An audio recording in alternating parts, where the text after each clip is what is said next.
to sort of join your class, and now we're looking at actually putting work on there for them to do. So this is the classroom view.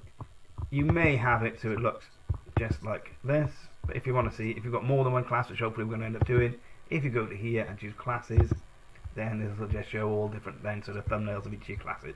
So obviously we've only got one at the moment. This is your Google training one. I'm going to go into there.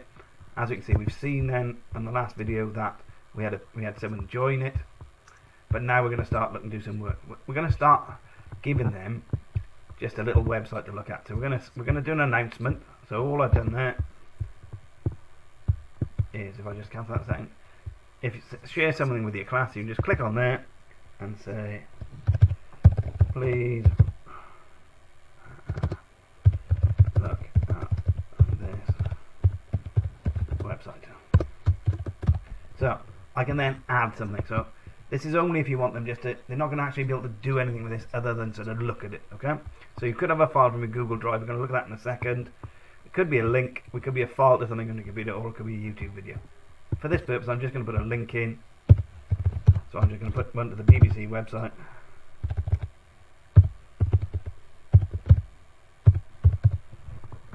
If I add that link, you can see there it makes a little thumbnail. I can post that then. It's going to go then to all students then within this Google training class. So if I can post that, that's there. Then obviously they could click on there, and that would load up the site then for them to look at. What is a bit more useful to us as teachers is actually assigning classwork in there. So it says create assignments and questions, use topics to organise classwork into modules or units, order the work you want it. Right, so what I'm going to do is I'm going to use the drive. You could go straight there and do it this way. Okay, you could click that folder there. I like to use the waffle.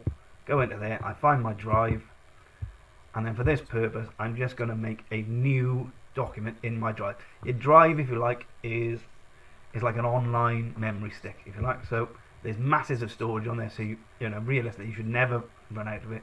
But if we go onto here, I'm just going to make a new document for the students to work on. So new Google Docs.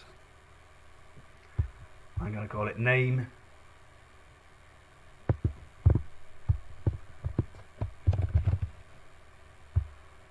And I'm just going to ask them to write their name. So, please write your name below. Right, this file saves automatically. So I know I've called it name. So if I close this now, then the file is made. I can then go back to my classroom. I'm now going to create, and this is the most useful one really. If you use assignment, okay, it just says you can attach files, all different types of document. I'm then going to go call it name.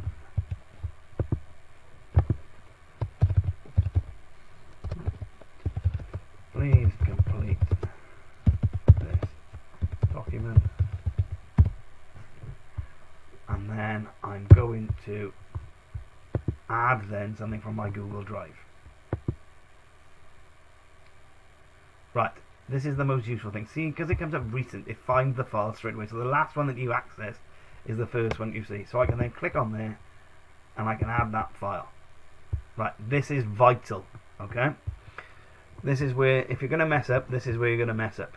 So it says you can choose how to share the file with your class. You can view the single file. Students can all view and all can edit, or each person gets their own copy.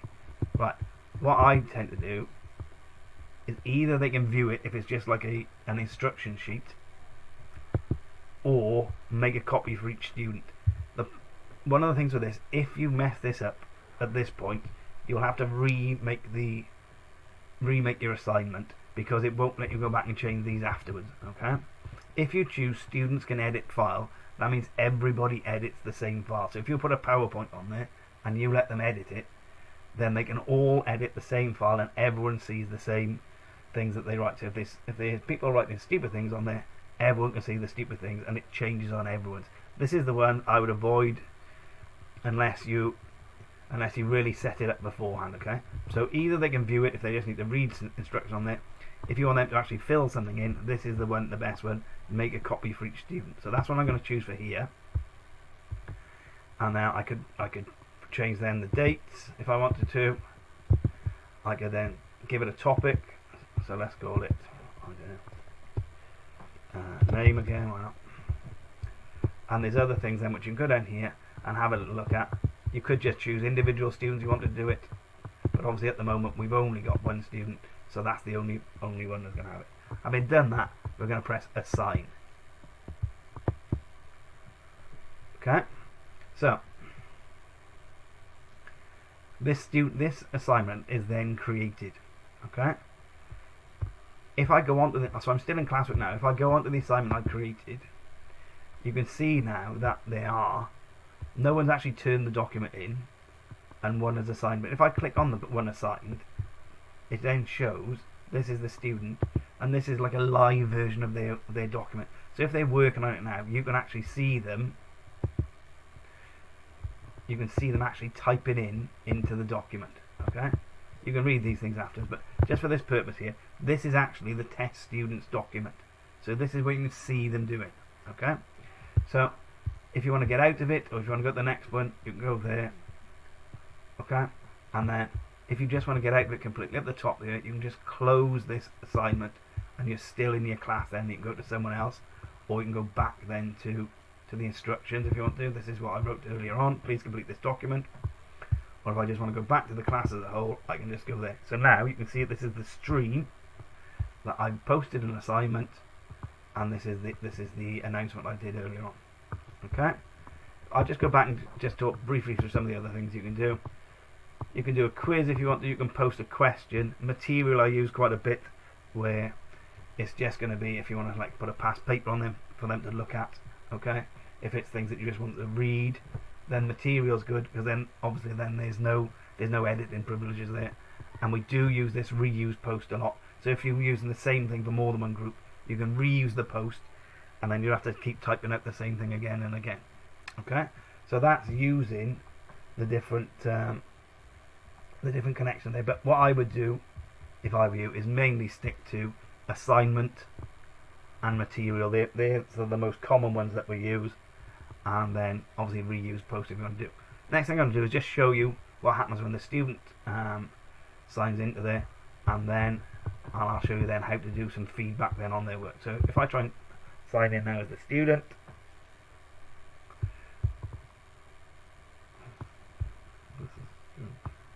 so I'm in as the student now, hopefully. So there we go. Let's just check it's test student. Yep, test student. So we've now posted this assignment. So I can click on there. This is how it comes up for the kids. Right. I'd encourage them not to turn it in unless it's absolutely finished, because otherwise you've got to sort of give them permission if you like to have it back again. So because you can see it live, is no real point unless it's like the final deadline and you want to actually turn it in, for them to turn it in after each sort of draft, if you like. So generally speaking, I don't. I know there's some people who do like that turn in each time, but obviously that's entirely up to you. So this is their work. So this is their test assignment. So again, this is their view now. So it's loaded up their document, and now if I type in my name, okay, that's now come up on my version, on the student's version of their document. I can then finish. Okay, that's right. Finished. I'm going to close that. Okay, I could turn in, like I said. I'm not going to. I could post a comment, which would come through to you, but I'm not going to at the moment. I'm then just going to go back then and log on then as the staff. So again, I'm in the staff account now. So let's have a look if anyone's done their work. Okay. If I then go into my assignment, so I can just click on it again from the stream. I've got one assigned. This is the only one there, test student. You can see now, hopefully, that now on this version of it,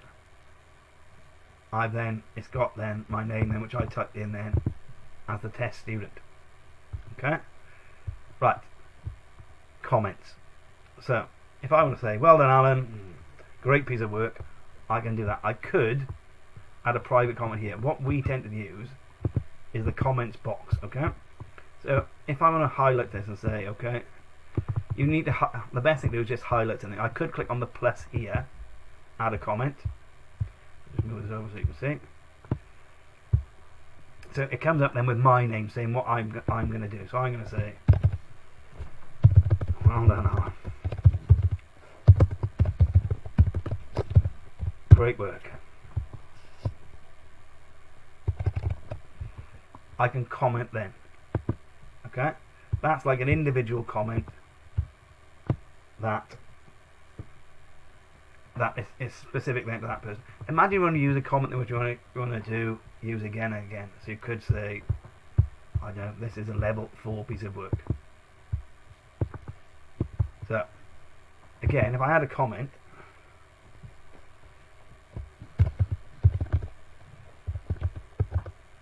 this is a level 4 piece of work. Well,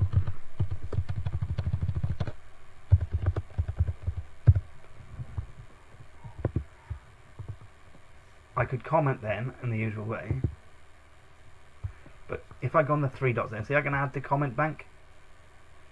So if I click there, it says is this what you want to add on there. Be very careful you're pressing enter. It won't, if you press enter, it thinks you've finished the comment and it's going to start another one. So you can't really write paragraphs and paragraphs in here. You can just you know, you can use symbols or dashes or full stops or whatever you want to use. You could also use a code. If you use like, I don't know, imagine this is going to be 4 dot, okay, and add that. If I then add another comment, imagine I put the same comment on this bit here. If I click on the plus, if I do hashtag, it then looks up into my comment bank. So by pressing the hashtag, it automatically looks to your comment bank. If you've got lots of comments, then you can start typing. It'll find. But obviously, I've only got one here, so that's fine there. But I can just click on it and then comment there. So if you're using the same comments for several times over, if you add them to the comment bank, then that makes things a lot faster when it comes then to moderating work or marking work or giving feedback. Okay, so that's just using the plus here. I'll just log in as a student just so you can see what happens as the student. So if I go back to my student account, if I just close this a minute, is this student or staff? Let's double check. That's staff. Staff again. Right, so let's just sign out with a couple of these because maybe it's causing it problems. So if I sign in as test student,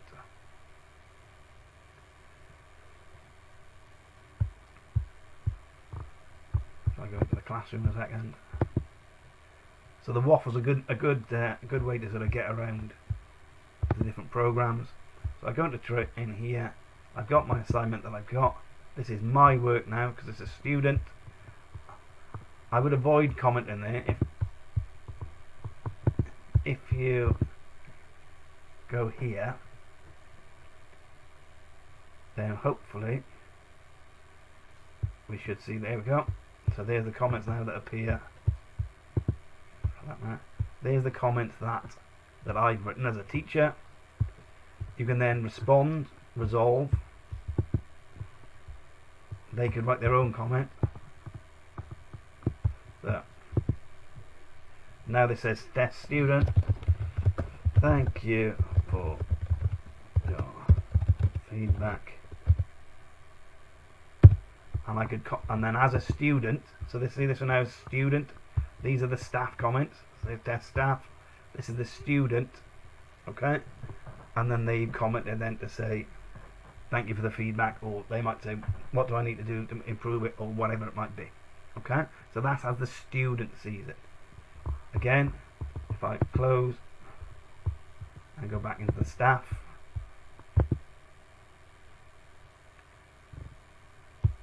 we can then see then the student comments then will come up for you as well. So, sorry, press on the button.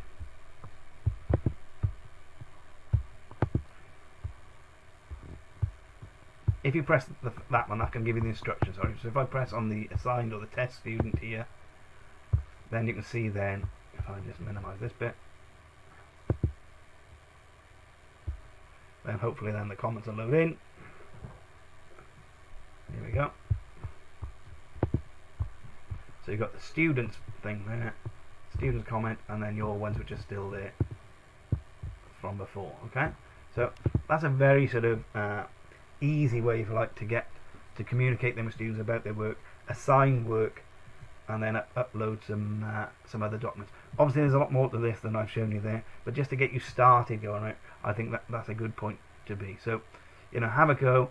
Any problems, like I said, just contact either myself or Chris Edwards. There's my email address is there, and let me know how you get on. And fingers crossed, it'll all start being effective. Stay well.